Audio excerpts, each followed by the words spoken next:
At what point, Matt, do you spend time thinking this is the identity that I want to put forth and want to play call and I want to build? And at what point does that become about your players and it really forms on its own without your hand in that process?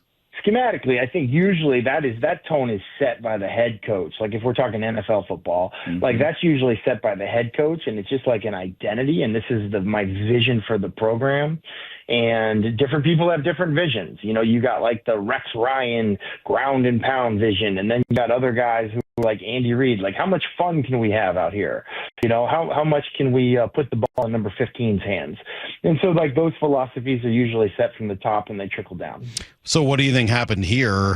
Mike Macdonald, the defensive coach, paired with Ryan Grubb, who was 29th in the league this year in rushing attempts. It feels to us anyway as if that's a pretty important number in looking at why that marriage ended yesterday.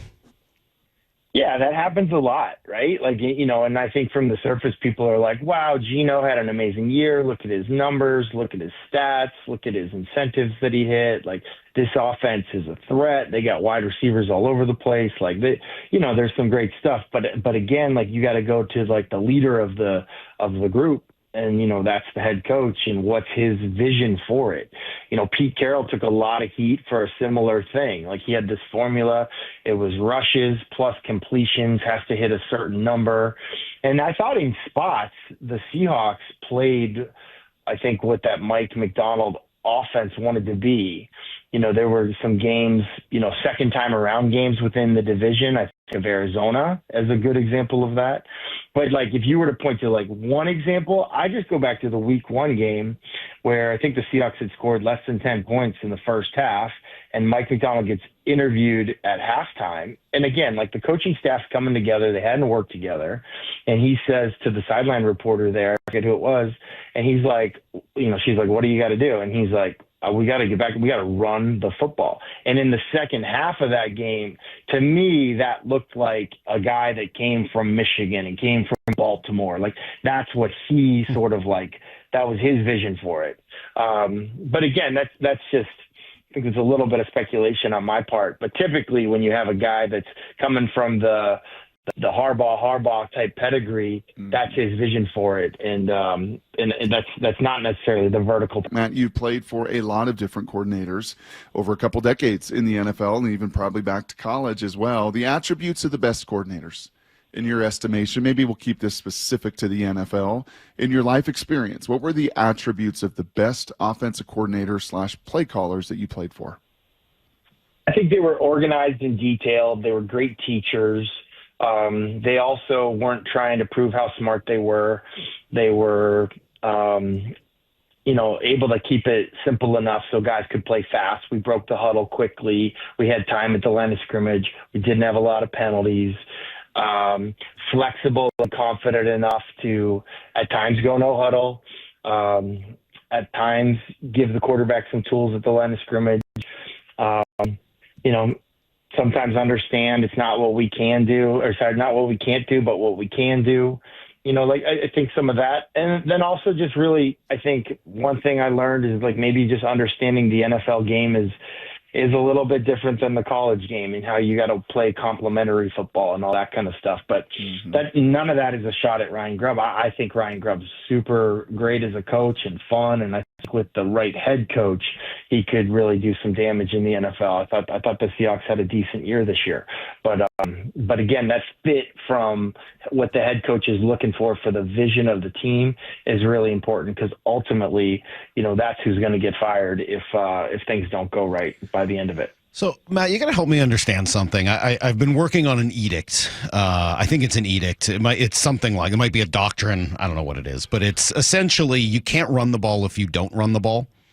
And it applies to specifically NFL offensive coordinators that seem to treat the passing game like catnip. They just can't stay away from it. And maybe we're a little, I don't know if biased is the word, or jaded after years of Pete Carroll trying to find a coordinator who would be willing to run the ball enough. And then a year of Mike Macdonald, who seems like he was frustrated that his offensive coordinator wouldn't run the ball enough. Why do offensive coordinators in the NFL simply refuse to run it enough times, especially when you look on the other side and see that the three top teams in attempts, just rushing attempts, not even rushing the ball, but rushing attempts, were Philly, Baltimore, and Detroit? Like, that doesn't feel like an accident to me. Yeah, well, and that plays right into it. Like Philly, Baltimore, and Detroit, obviously teams that are still relevant right now. So, like, it just doubles down on what the head coach's vision is. But listen, even within run game, it's the style of run game. When Pete Carroll first came to Seattle, he brought Alex Gibbs, the zone run guru of all gurus, with him. Now, he quit before the season started, but we were kind of in no man's land. Are we a zone scheme, meaning like, everyone go left or everyone go right, one cut downhill? Or are we like a gap scheme, meaning two guys double team and then you have one or two pullers pulling around, a guard or a guard and a tackle? And philosophically, like that will like tear families apart. You talk about O-line coaches and what people believe in.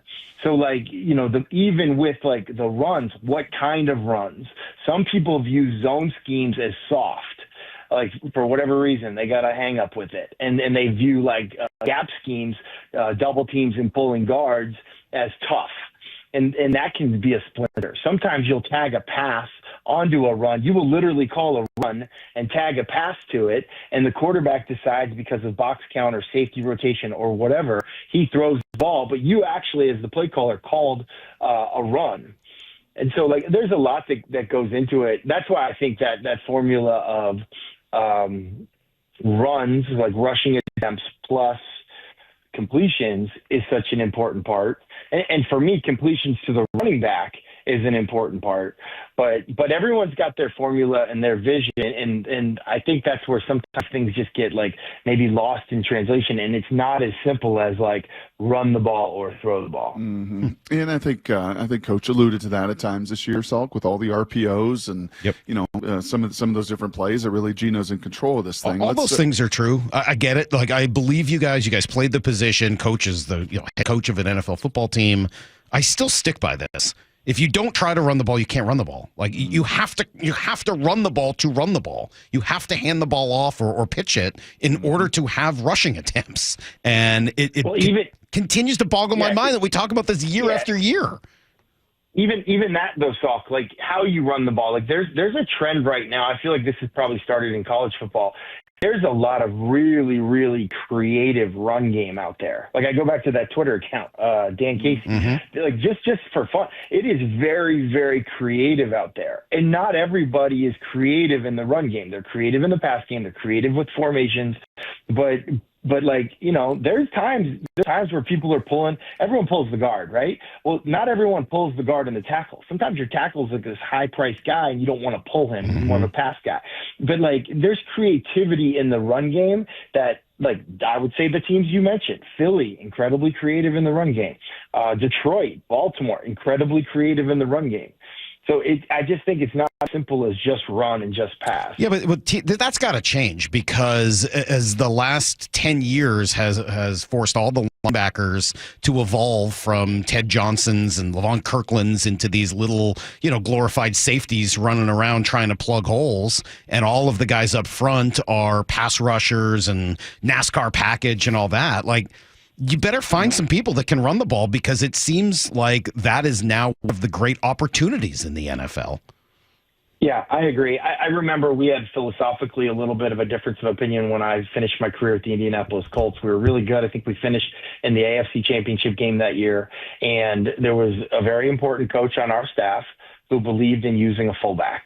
And he was just like, it was very much a fullback situation. And then we had another very important coach, powerful coach on our staff who believed, hey, we don't need a fullback. We're actually more dangerous if we're a two tight end team with no fullback. And they went to blows. And basically we ended up, they ended up parting ways. Like, so philosophically, you just got to be in lockstep. I think in my first year with Pete Carroll as head coach, Jeremy Bates was the offensive coordinator. He came from USC. It didn't matter if it was fourth in inches. If we had a one-on-one to our ex-receiver, it was Mike Williams, take it every time. Our receiver's better than your corner.